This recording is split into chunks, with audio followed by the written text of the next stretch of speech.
January 2008, fire breaks out early in the morning in this modular house in Acushnet. 911 signs recorded with emergency. There's a fire next door to my house. Okay, we have to fire department. The flames spread quickly. This house is engulfed completely. I mean, the houses around it are in danger. Everybody's in danger. Ronald and Stacy Oliveira were home asleep with 4 children in the house when the fire woke them up. They ran outside with nothing but the clothes they were wearing. The house was fully engaged in every room. You could hear the roof collapsing, and you could see the fire in all the front windows. You knew that it was going to be impossible to save anything. Do you feel like you're lucky to be alive? We were lucky to get out of here alive. Very lucky. Kevin Gallagher is the Acushnet fire chief. He says the minute crews arrived at the house, they could tell something was different. We had a hellish scene. Gallagher says the home had working smoke detectors, but the fire spread so quickly they didn't go off until the family was outside. If they had slept deeper, if they didn't pay attention like they did, then we would probably have had 6 fatalities. The cause of the fire was a discarded cigarette butt, but that didn't explain the size and speed of it. That explanation lay in a huge empty space between the first and second floors, 20 inches high and as wide as the home itself.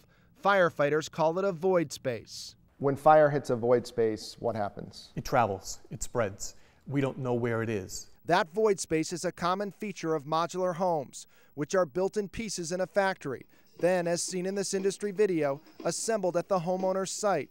But the chief found more that troubled him. Like other modular homes, the ceilings in the Acushnet home were attached with a highly flammable foam adhesive. The ceiling is held up with glue. That adhesive is similar to the foam that ignited during the infamous 2003 Station nightclub fire.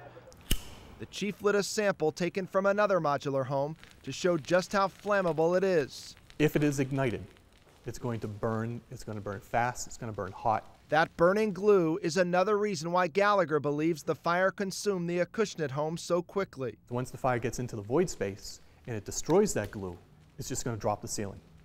And in this case, that's what we believe contributed to the spread of this fire. But the Acushnet home isn't the only one with that void space or flammable adhesive.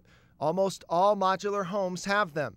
Chief Gallagher began to wonder if the same thing would happen to other modular homes if a fire started. My sense is that this is a bigger problem than we're aware of. Just 6 months after the Acushnet fire, flames consumed this modular home in Hanson.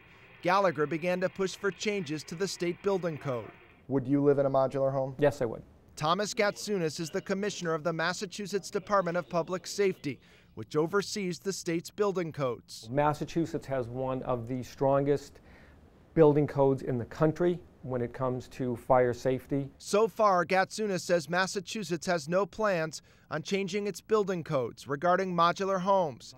But Gatsounis says he's concerned that the flammable foam adhesive has been overused in some homes. He was concerned enough to warn modular home builders last May to control the excessive use of adhesives. If local building inspectors find too much spray adhesive, Gatsounis says he wants the homes shipped back. Is there really any way to know how much overspray may be out there?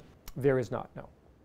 Without doing a destructive testing and, removing ceilings, removing floors, there is no way to determine. Destructive testing is just what Ron Chassie had done in his modular home in West Boylston. He opened up ceilings and walls to try and resolve a dispute with his modular home builder. He was shocked to find the flammable adhesive applied far heavier than the small bead recommended by the manufacturer. That whole thing is covered all the way down. There's absolutely no need of using foam seal like that. A lot of people need to be concerned about what lies underneath the walls of their modular homes. So are modular homes less safe than traditional or so-called stick-built homes? As far as I know, no one knows the answer to that right now. Nick Dempsey is a professor of fire protection engineering at Worcester Polytechnic Institute. I think further investigation would be a good idea. The Oliveiras know all they need to know. They say they won't live in a modular home ever again. We hope that it does create awareness, and maybe it'll save a life, it'll save someone's home.